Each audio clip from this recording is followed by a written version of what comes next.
Hello, everyone. Can you guys hear me?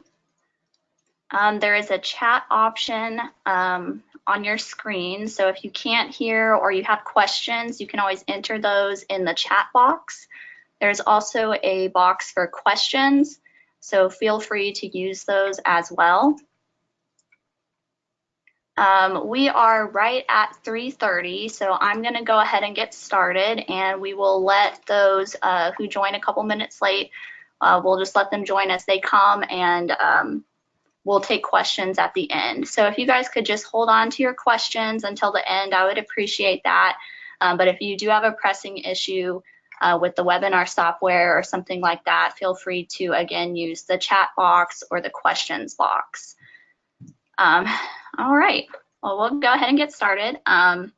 So I'm Amara Kniep. I'm the program manager for e-communities here at Network Kansas. And I believe that I know most of you either through doing a program like YEC, Growing Real Business, Ice House, or meeting you at the YEC Summit. I have a PowerPoint presentation that I'll be sharing with you today. So I hope, and please bear with me, this is my first time using the webinar software, so I apologize in advance if there are a few hiccups. Let's see. All right, so you should see my PowerPoint. I'm gonna switch back and forth between that. All right. So as I said, I'm Amara. I know most of you. If I haven't met you, please feel free to reach out to me anytime. If you have questions, you know, I know a lot of you, just feel free to contact me anytime. My contact information is there. So that is my office number right there, the 316-425-8832.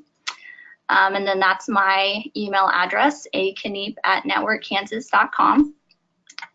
And so, again, I just wanted to explain really briefly my role. As I mentioned, I'm the program manager for e-communities. So I work with several programs, Destination Bootcamp, Growing Real Business, Ice House, and the YEC series.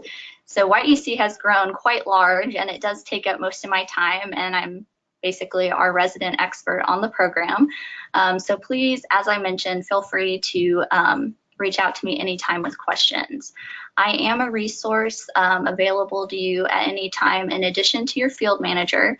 So I do work very closely with all of the field managers on programs. So anything that you share with them program related, they keep me in the loop, and anytime that you or I talk, I'm keeping them in the loop too. So our goal is to work together to help you have the most efficient and successful programs possible. So we do work together. And if anytime your field manager is out, for example, if they're on vacation, they're out sick, they're traveling to a different community, and you have a program question, feel free to reach out to me. That is what I'm here for.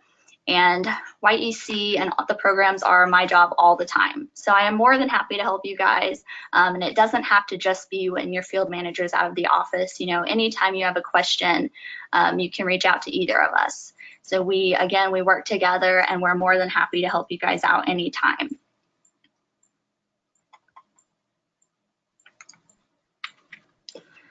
All right.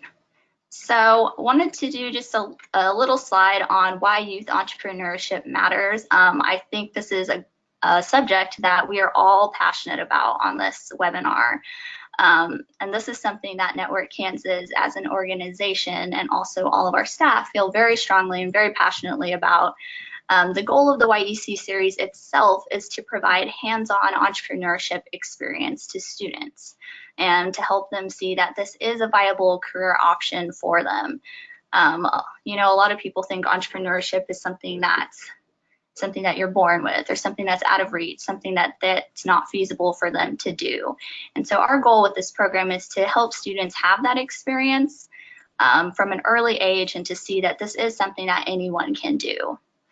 So entrepreneurship can help students feel more connected to their communities and help them solve problems and create solutions in their communities.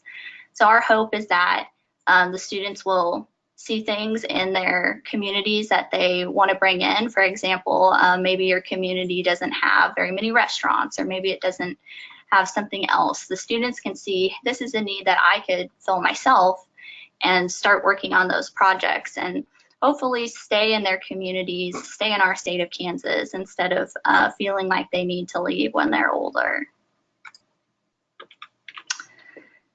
Okay, just a brief history on the YEC series. Oops. So you can see how much it's grown over the years. And this is something that we're really proud of, and you guys have been a huge part of this. Obviously, we wouldn't have this growth, we wouldn't have all the passion in Kansas for youth entrepreneurship if it wasn't for you guys that are part of this program and putting on the competitions and inspiring the students every year. So this program actually began in the 2013 and 2014 academic year up in the northwest corner of Kansas. And it was a pilot program that has since expanded to the entire state. So we had a few communities up in that northwest corner that were already doing youth entrepreneurship stuff. And so we saw that the communities were doing that and wanted to get in on that as well. So we started out with about 5 competitions in that first year and 48 participants. And we grew last season to 31 competitions and just over 700 students competing in the YEC series. So that's something that we're very proud of. And again, you guys have been a huge part of that. And so we definitely want to thank you. Okay. I see that we've had a few more people join. So I'm just going to pause right here and say again that there's a box for questions, and there's also a box for chat. So I'm going to ask that you please save your questions for the end of the webinar, and I will be taking questions at the end. I'll be more than happy to do that. But if you do have a pressing issue, if for some reason you can't hear me or something's not working right, do feel free to put that in the chat box, and I'll try to address that. All right. Okay, so we're going to start off getting really into the material. I just wanted to briefly cover the YEC Series Guidelines for this season, and a lot of them are pretty much the same as last year. We've got a few minor changes. I know you guys have all received the guidelines, so I'm not going to spend too much time on it. I don't want to read them to you. I know that you've looked them over. I do just want to hit the highlights and talk about some of the bigger points. And then again, if you have questions at the end, feel free to let me know. So on the original guidelines paper that you guys received, all of the dates were not filled in. There was TBD on at least 3 of them, and we've since received these dates from K-State regarding the KEC State Championship.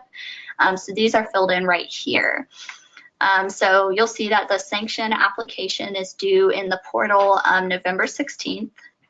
And March 22nd is the cutoff for sanctioned competitions to be held. So that is the last day that you can hold one during this season.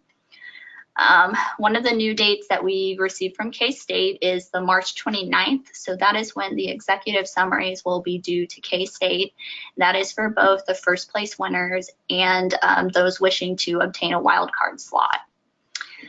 Around April 5th, the KEC finalists will be announced, and so that is, again, including the first place winner and the wildcard slots. And on April 30th is when our state championship will take place. So really quick, just going to go through the guidelines pretty quickly. Again, the location of the competition should be in Kansas, where the student must reside. The competition does need to be open to grades between 9th and 12th grade. So at least one of those grades has to be represented. This is the same as it was last year. We've got some examples down there, 10th grade only, 6th through 9th grade, 7th through 12th. Those are all acceptable as long as you have at least one of those high school grades represented.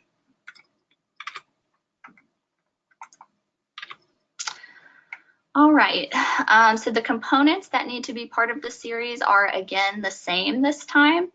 as last year. So the executive summary and the 4-minute presentation, there's still flexibility on how you guys can have the kids deliver the 4-minute presentation, whether that be a separate phase of the competition or just in the trade show itself. That is, again, up to you.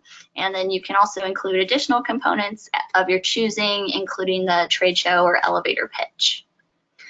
So you need to have at least one spot, again, for an active member of the Kansas Masons. And this is a new requirement that the competition should follow the marketing guide listed on the YEC portal. So I can show that to you guys a little bit later. That's something that we've just added this year. And basically, it's really, really simple. It's just some logos that we request that you use on your advertising for this event. So we've got our logo, the Kansas Masons, and K-State's logo. And so again, I can show that to you guys here in a little while. So again, prizes are not mandatory this year either, but we do have the limit of $3,500 again. So that's $1,500 for first place, $1,250 for second, and $1,000 for third place. We are again doing the $250 prize to the teachers. That's something that Network Kansas is sponsoring. So the teacher or classroom of the first place winner will get $250 from Network Kansas. And then the Kansas Masonic Foundation is doing their $250 prize this year again as well. So that is $250 for the first place winner that will be awarded at the state championship. It's intended to offset the travel costs to state. So they are going to do that again. The competition needs to be sanctioned by Network Kansas. That's the same as always. This year, the deadline is, again, November 16th. So you have to have those applications in by the 16th or earlier if your event takes place earlier than November 16th. So let's say your event was like November 2nd. You'd have to have the sanction application completed before that event. The competition, again, needs to be between August 1st and March 22nd. For non-e-communities, there is a $1,500 sanction application fee, which is the same that it was last year, but that fee is again waived for e-communities. So if you're part of an e-community, you don't need to worry at all about paying that fee. A student can only compete in one local event for the season, and communities can only organize or participate in one local event unless compelling reasons for more than one competition exist. So if that's the case, that's really only been the case for one community so far, and that's been Salina because of the sheer number of students that they have participating in this program. So if there were some other extenuating circumstances that you felt you needed to discuss with me, we can discuss that later. But just keep me in the loop if there is something going on. All right, so I wanted to talk just a little bit about the portal. So we've talked a lot about this in the past. If you were at the summit, you heard a lot about the portal. It's a tool that we feel really brings value to the competition series and to you to help you make the competition more efficient and just easier all around. So some of our biggest benefits of the portal, things that we try to really help you guys with, is just getting everything all in one place. It's helpful to have things all in one place that you can look at easily instead of having a million papers floating around trying to find those things. So things like executive summaries, contact information for students, teachers, and judges. Those are all in the portal, all easy to find. And again, I can show that to you here in a few minutes.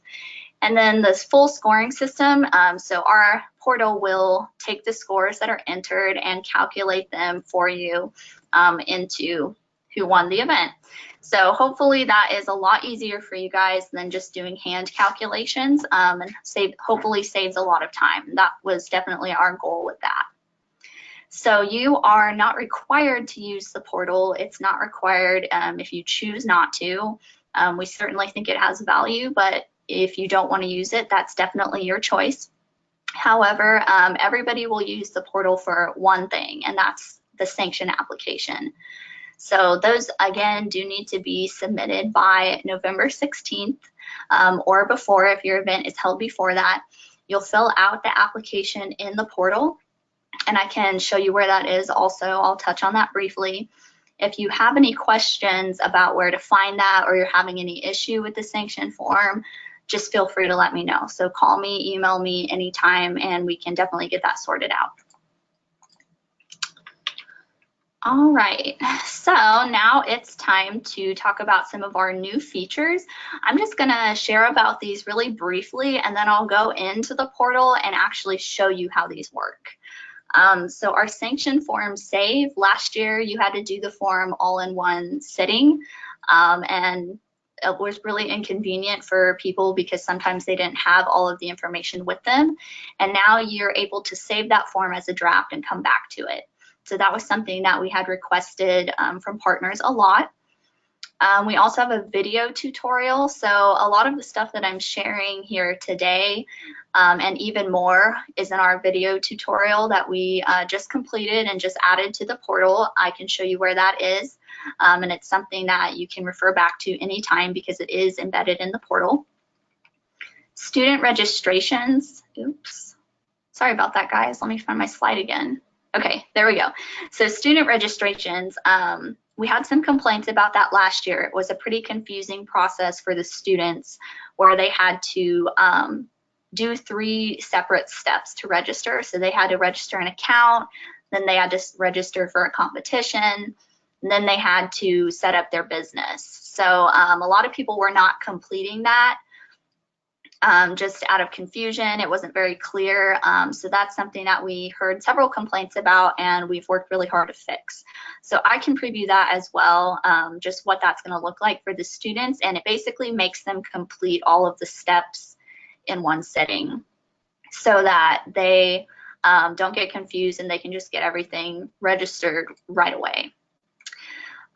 Real quick, I'm going to pause one more time. I just noticed a handful of people jump on just in the past minute or so. So again, I just want to emphasize that if you have questions, I will be taking questions at the end, and I'm definitely happy to do that. And we will have a Q&A session. There's a box down there for you guys to write questions in. I just ask that you'll save them for the Q&A time, please. But if you are having trouble with the software, you can't hear me or something like that, you can also put that in the chat box and go ahead and let me know right away if something like that happens. All right. Okay, so a couple more features that were specifically requested by partners. We have the revamped leaderboards. So that's really cool, and that will be easier for me to show you than explain. So I'll show you that in a few minutes. A business score report. So we'll have a place online where the business can look at their scores all in one place. And then the score approval. So that was another thing that several partners requested that we heard about specifically at the summit, was wanting to have the option to finalize and approve scores before the students could see them, just to make sure that everything looked okay, that there was no errors, and that the feedback was constructive. So that's something that we've added, and I will be able to show you that as well. And then lastly, we will talk about some new resources that we've added and the resource tab.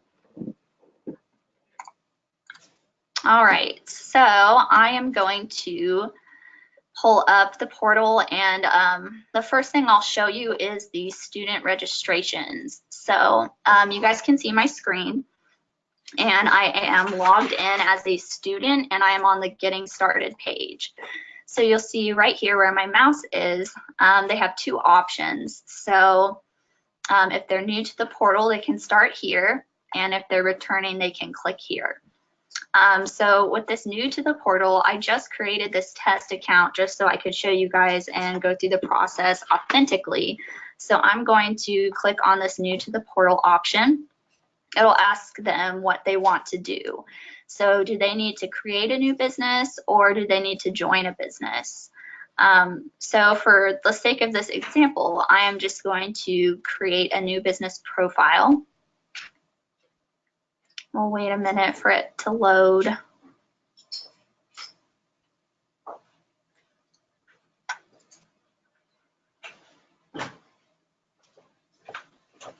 Okay. I'm not sure why it's taking so long. Go ahead and I'm going to go ahead and refresh the page and see if what that does. Okay, let's try it again.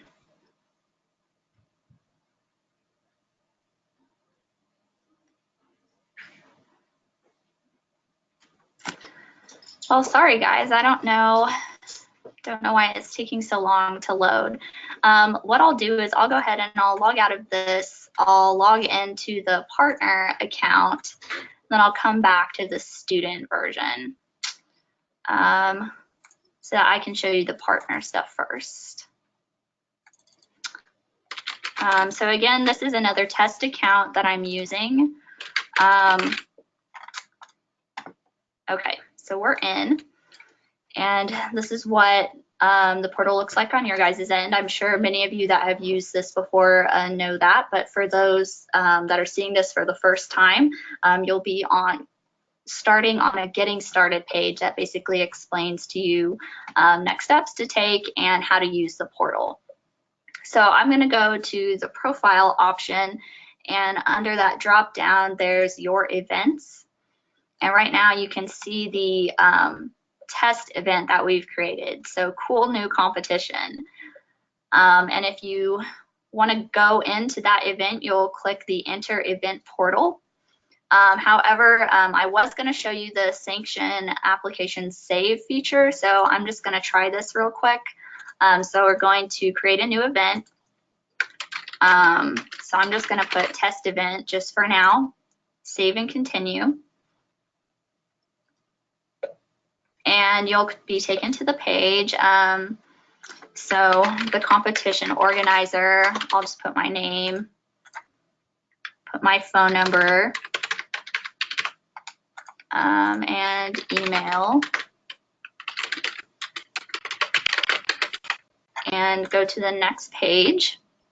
Now let's say that someone comes in my office or I get a phone call and I can't finish this right now. So I'm going to leave, I'm going to go back to your events, and you'll see now that they have a draft competition right there. So this is saved in draft status, and I'll get an email notification saying that you've started a draft, so I know to keep an eye out for when that's completed. So I will now go into our already set up test event, which is the cool new competition. So we'll go ahead and go in there real quick.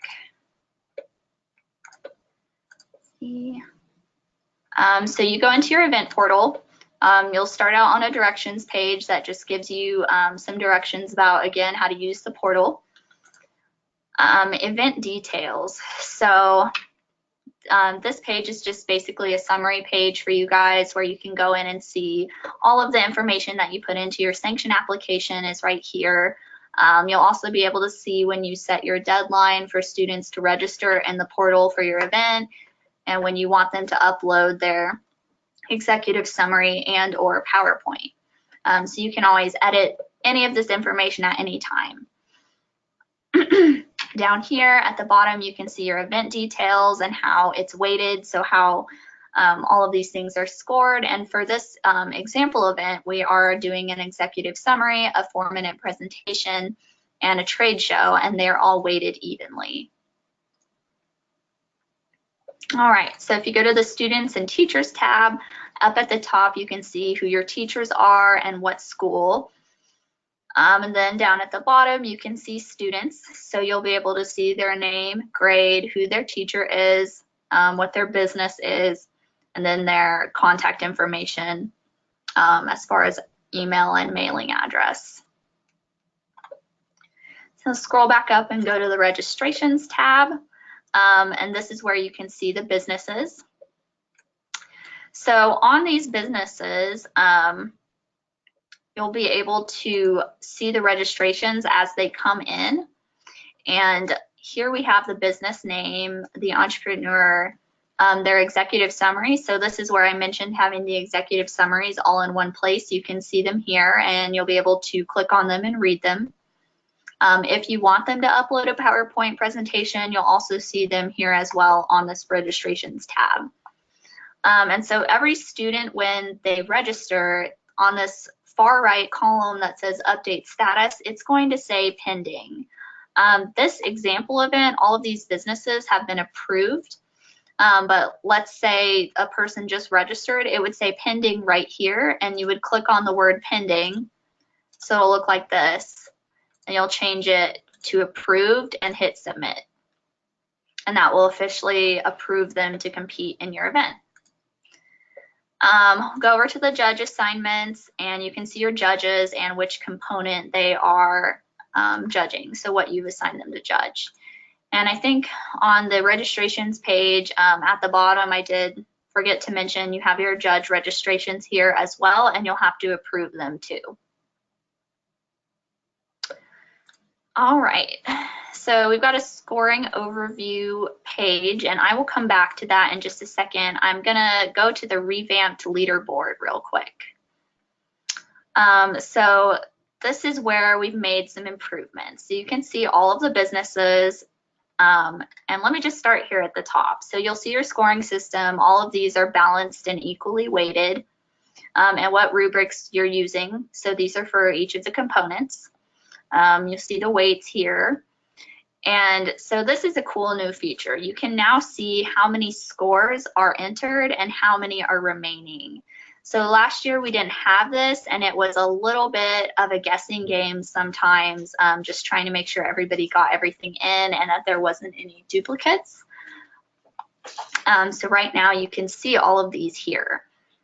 And then when you scroll down to your business list, you can see them in a cool visual way. So you see all the business names listed on the far left, and then you'll see a column for each component and their overall score at the far right. So right here on this business, I'm going to use the ABC Telecom as an example. This little check mark means that all of their executive summary scores have been entered. So their executive summary scoring is done. And you can also see to the right of that score that they've got 5 out of 5 entered.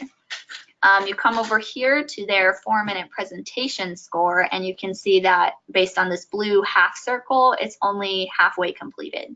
It's only partway completed, I should say. So you see the score that is in there just based on how many are completed. And again, to the right, you can see that number. So on this particular example, we only have 1 out of 8 scores in on the 4-minute presentation. And on the trade show, it's partway completed, and we only have 2 out of 4 scores in at this time. So hopefully that will be helpful to you guys to just see what's in and how much more you have to go. Down here, let's just look at the Cogswell Cogs business. On this gray empty circle, that means that they don't have any scores entered on this particular component. So on the 4-minute presentation and on their trade show, they do not have any of those scores entered. So definitely something to keep an eye out during your event, something that hopefully will be helpful to you guys. All right. Let's see. And then another thing I wanted to draw attention to is right here, again on the Acme Core business, you'll see there's a column to the left of overall score where it's got a little flag and it says minus 5.0. So that basically means that the organizer of this event has decided to deduct 5 points. And I want to point out that this was a feature that was specifically requested by a partner, I believe at the YEC Summit. And what this will allow you to do is to make a point deduction for whatever you deem necessary. So in the example that the partner who requested this gave us was that they wanted to deduct 5 points from a student business for turning in the executive summary late. So let's say that, you know, you guys said that you had to have the executive summaries by April 6th and this student didn't turn it in until April 7th. If you still want to allow them to compete, but you want to dock points, that is how you'll do that. Okay, so I believe that's it on our leaderboard tab. And now we'll go back over to the scoring overview. So here Actually, let me go back real quick. Here you can see each of the 4 components. We'll just go into executive summary since that is a required component. And here you can see all of the scores for each of your businesses. So you'll see the business name in this gray header, and then the students' names, or I'm sorry, the judge names in there. So you can see for ABC Telecom executive summaries, this are the individual judge scores. So you'll see all of their scores, and as well as the totals and the comments right here. And then on the far left and right, or I'm sorry, the far right column, you'll see the option to delete. And then next to that, you'll see edit score and score approved. So these are the new features that I was talking about. Last year, just based on my experience at events, I tried to go to as many events as I could, and there were a handful of events where duplicate scores were accidentally entered. So that was something that we definitely aimed to solve this year by just making it easier to identify, and also giving you guys the easier option to delete scores, because last year we had to go in and do it on the back end, so it required an admin person to do that on the back end of the portal, and now it will be a lot easier for partners to just do that themselves. So this is where if you needed to delete a score, you can come in and do that here. You can also edit the score, so if the judge accidentally entered the wrong thing and told you that, you could go in and make an edit for them. On the score approved, this is the other feature that I was talking about that said that partners wanted to make sure all of the scores were approved before the students could see them. So on this example that you guys are looking at, you can see that yes, all of the scores have been approved by the partner. And the feedback here looks pretty good.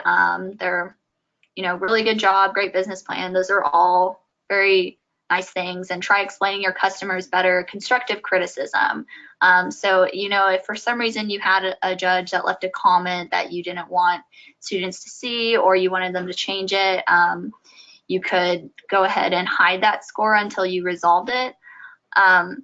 Or, if you just wanted to make some other tweaks, or you needed time to verify that the judges entered things accurately, you could wait before you let the students access that. So let me show you real quick how to do that. If you want to make the scores approved to see, you can come over and click the Edit Score button. And you don't necessarily have to edit the score just to make it visible. So let's say that everything is accurate for this person, but you want all of the scores to be seen by the student at the same time. You say, no, the score is not partner approved, and submit it. Go back to that, and now it's not visible. It's still there, nothing's changed, it's not deleted. It's just not yet visible to the student. And so when you are ready for those to be visible to the students, you'll go ahead and come back in and click yes. So again, that was something that was requested by partners specifically, and we wanted you guys to have the option to do that. And we hope that works out really well for you. And you can do that with each of these components. So that was just the executive summary. You can do that with, you'll notice this event did not do an elevator pitch, so there's nothing on this screen, but you go over to the 4-minute presentation and trade show, and those are both there. So really quick, I am going to log out of this test partner account and try to log back into my test student account to see if I can show you guys the student registration process. And if not, we can always get that to work later. You guys can ask me questions anytime. I'll find out how to get that information for you. Okay, so I'm going to log out, go back to my student account.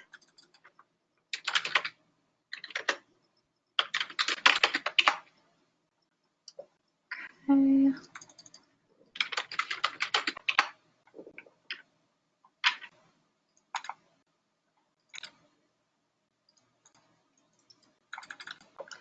Okay, sorry for the difficulties. Give me just a second. I'll try this one more time before I move on.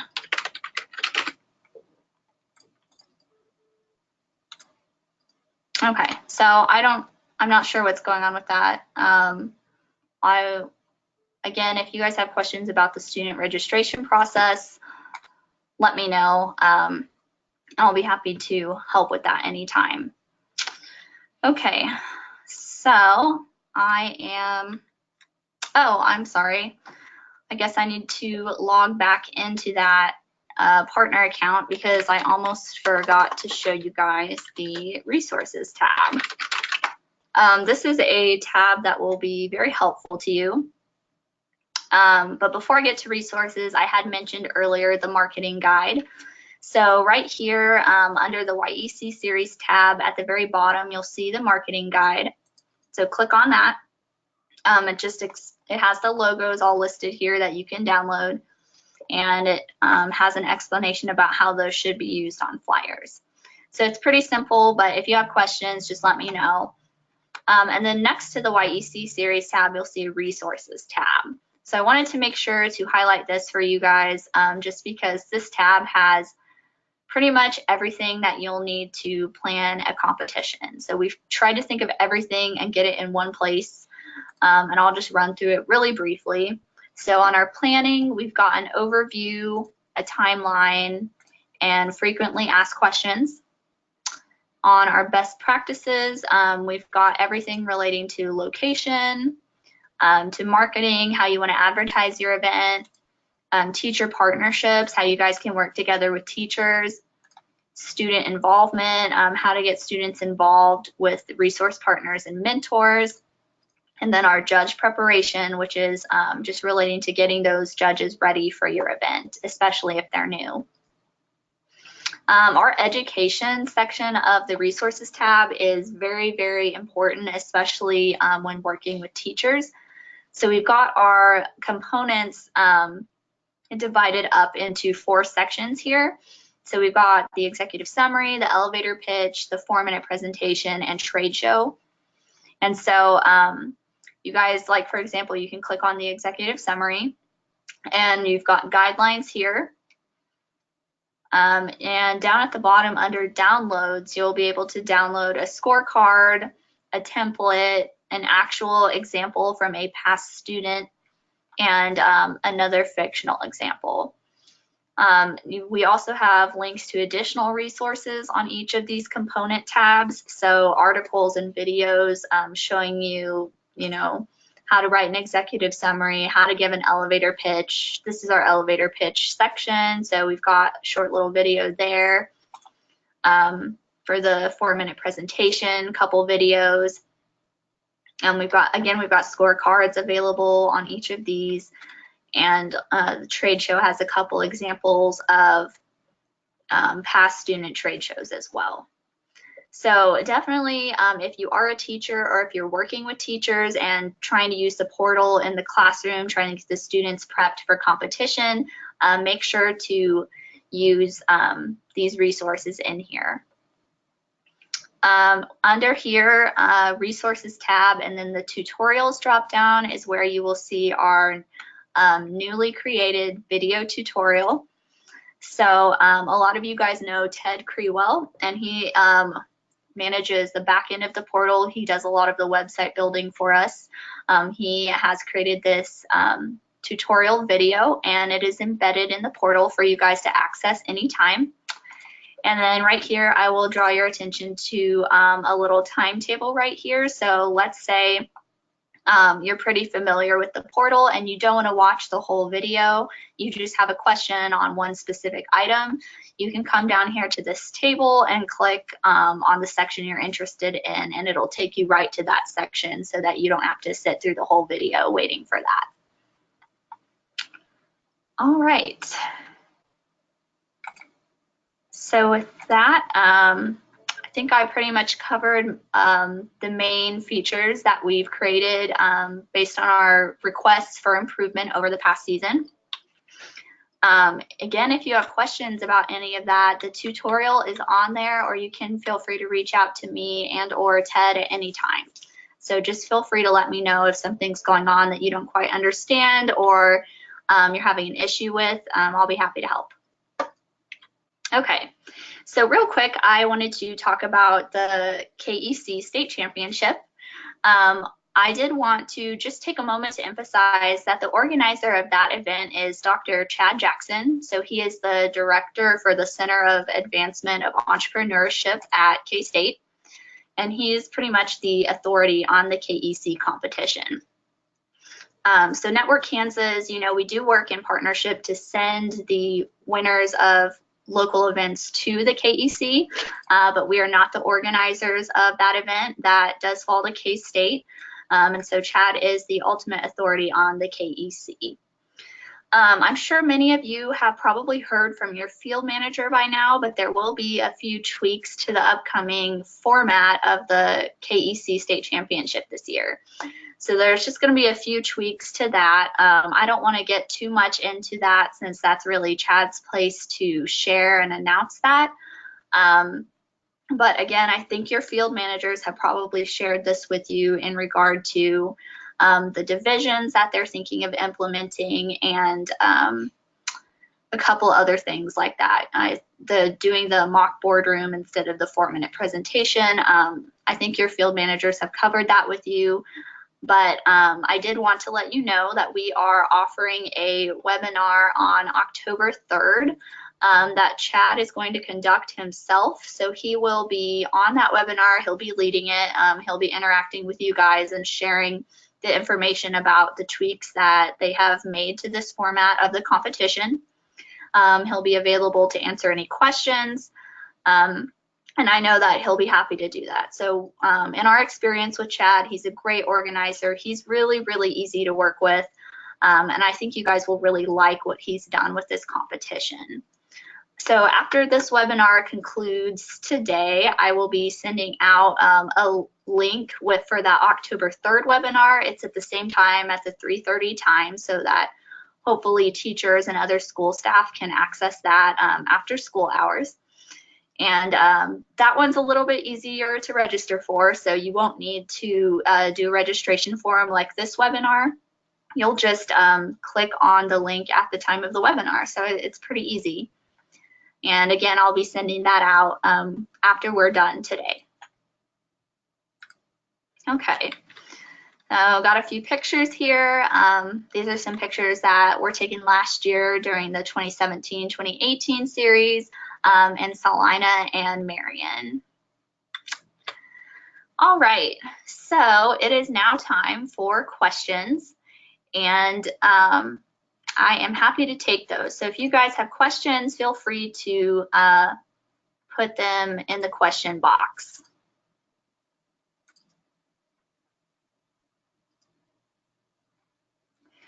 I'm going to go ahead and wait just a few minutes just to see if any questions come across. If not,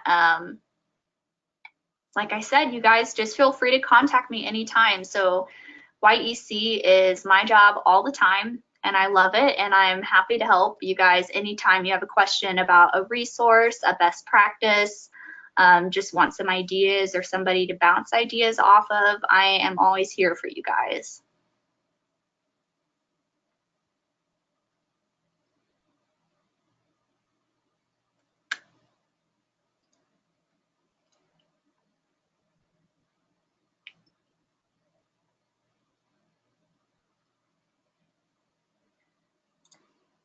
Okay, I do see a question real quick from Cindy Rhodes. Hi, Cindy.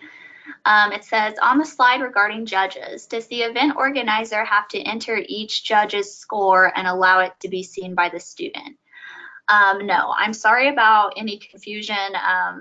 I realized as I was saying that might be a little confusing for you guys, so I apologize. No, each judge will enter their own score. It's just that if you, for some reason, needed to edit, so if a judge came to you after they were done and said, I realized that I entered this the wrong way, you would have the option to edit and fix that for them. I know there is at least one event organizer that likes to enter the score for the judges, but you guys definitely don't have to do that. They can enter their own scores, but you would still need to approve it. So as long as they entered their own scores, you'd still want to approve that so that the students could go in and view them. I hope that answers your question, but let me know if I left anything out.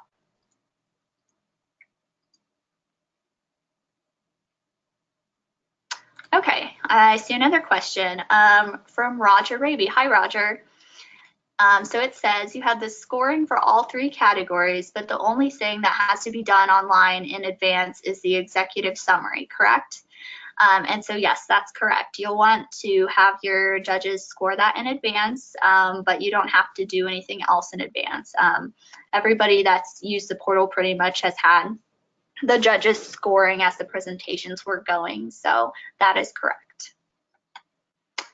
All right, another question from Luke Mahan. Hi, Luke. What are some good ways for judges to enter scores at a trade show? We used laptops on rolling tables last year.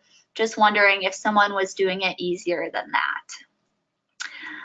that. Just based on my experience with events, that sounds probably like it would be pretty easy unless you had access to tablets. I know that those are a little bit more portable.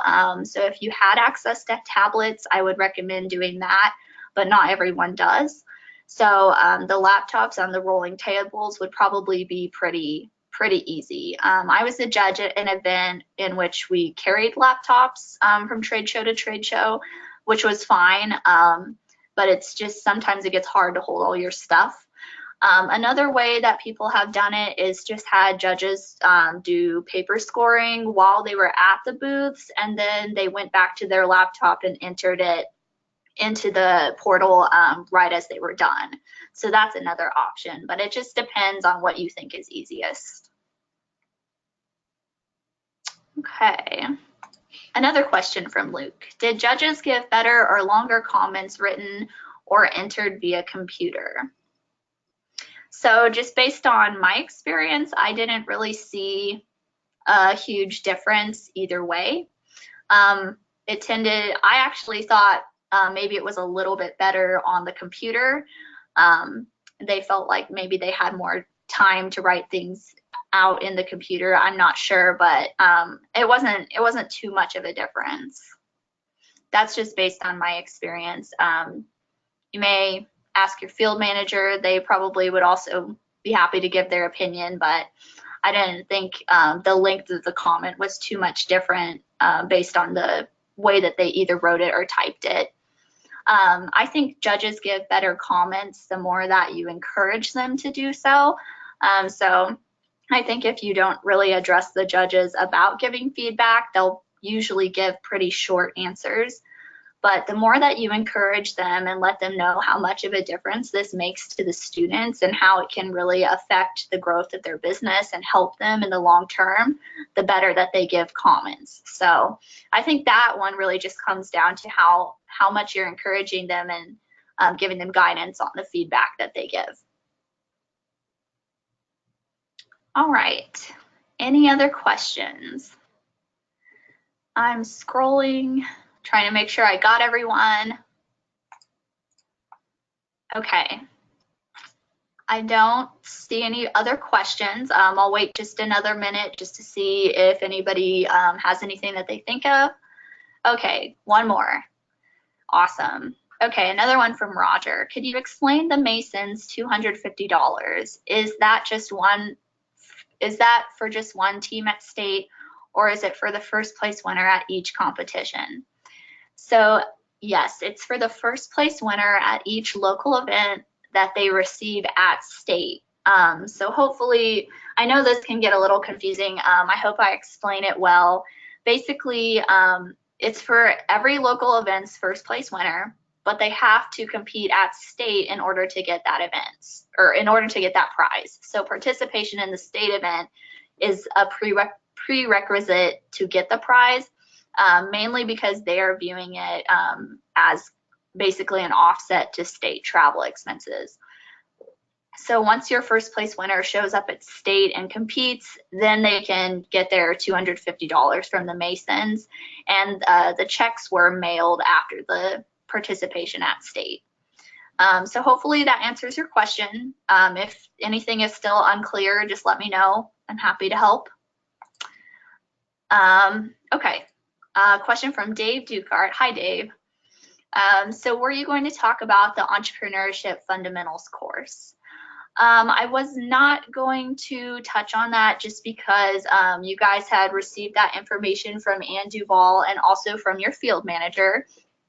So basically, we have budget for up to 100 students to go through this course. And that is something. I forgot the rest video. Sorry, Ann's actually here, so she can talk a little bit to that. Hi, everybody. Amara was doing a great job. I was just going to tell her to refer anyone with questions about that to me specifically. That's a pilot project that I'm managing, but she's correct. It's something that we tried last year with a very small group, a couple small groups of students. It's a program that is the same Chad Jackson through K State has created this online entrepreneurship fundamentals course.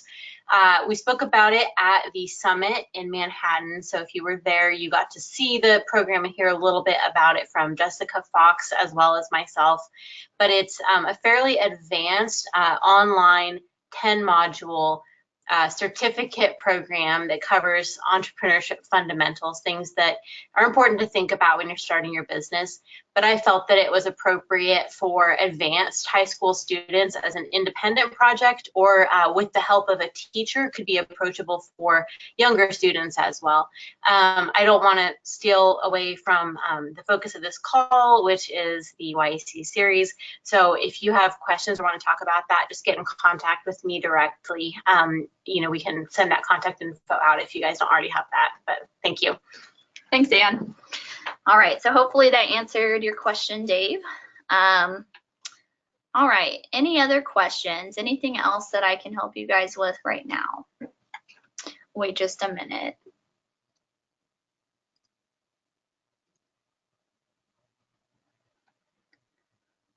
All right. I'm not seeing anything else come through. So I want to thank you guys for taking time out today to be on this webinar with me.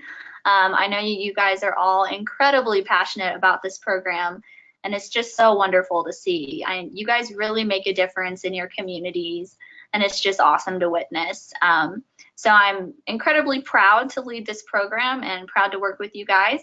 And just want to emphasize again that if you have questions or concerns, or you just want some advice or guidance, just feel free to contact me anytime, and I am more than happy to help you guys with that. All right, so if we don't have any other questions, I'm going to go ahead and end this. But again, feel free to call or email me, and thank you guys so much, and I hope you have a wonderful evening.